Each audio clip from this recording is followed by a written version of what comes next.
شباب اليوم الساعة 3 الصبح عم بحضر لكم هذا الفيديو بس لأنه أحلى فيديو صراحة. هذا صيني ولا مش صيني؟ بتعرف كيف الناس بقول لك تعال ناكل شوية صيني، بعدين بتفرجي له واحد صيني بقول لك مش صيني. بدنا نشوف اليوم هذا الموضوع. حنجيب صاحبنا من الصين، جاكي، راح نسألكم إياه إذا عن جد طعمه صيني ولا مش صيني. نبلش أول إشي بصدر الدجاج، بنمسكهم بنقسمهم، هدول بعرفش 2 3 4 باوند، ممكن 5 باوند. بتحط فيها كوب خل تفاح وبتسكرها وبتتركها على جنب.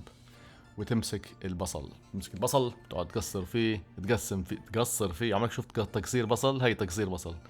بتقسم البصل قطع يعني متوسط، ما بدك اياها كتير كبار ولا كتير صغار. انت مش عم تفرم تعمل بيض ولا عم تفرم تسوي مسخن، تسوي صيني يا شباب، صيني.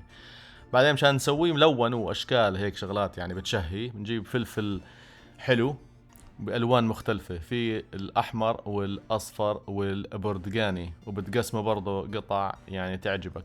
بحب أحكي لكم كل واحدة من هدول الحبات لها طعم شوي بيختلف، بس بالطبخ كله راح يختلط مع بعض، بس إذا حبيت يعني تقدر تاكله. بعدين تمسك أكبر جزر في العالم تقدر تجيبه.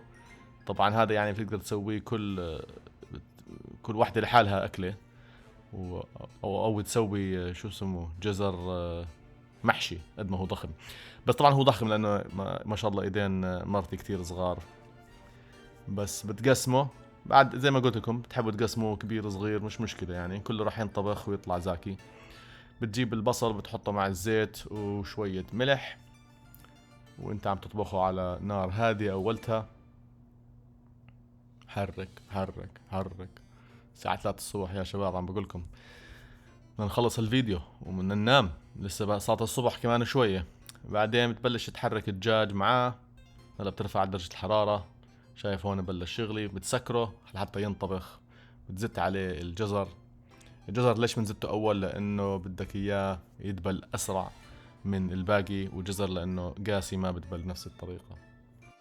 بعدين بتحط فوقيها البابريكا. طبعا البابريكا مشان النكهة، بس ما فيها اشي بحرق. اذا بتحب تحط اشياء البحرق بدك تجيب تشيلي او شغلة هيك وتزتها فيه، او فلفل بحرق. وصراحة اظني كانت هاي لازم نزيدها، لانه هم الناس من الصين بيحبوا هالشغله. بعدين بتمسك بقدونس تبلش تقسم فيه برضه بشكل يا اما متوسط يا اما صغير. وبتمسك معلقتين وثلاث ارباع المعلقه اذا بنقدر نحكي هيك، وبتزته فيه. طبعا ما بعرف ليش شو حنسوي بقيه البقدونس، ما بنعرف. بعدين بتمسك القلايه وبتحط فيها الكاشو. يا سبب والله هذا يمكن كلفنا 20 ليره هذا بس كاشو، مش عارف يعني غالي الكاشو هالايام ها. وهون بتحط صويا صوص وبتشوف قديش بدك الكمية مشان يكون مناسب. وهلا بدي افرجيكم تعليق صديقي من الصين على الموضوع. 哇，这也太正宗了吧！不错，不错，不错，不错。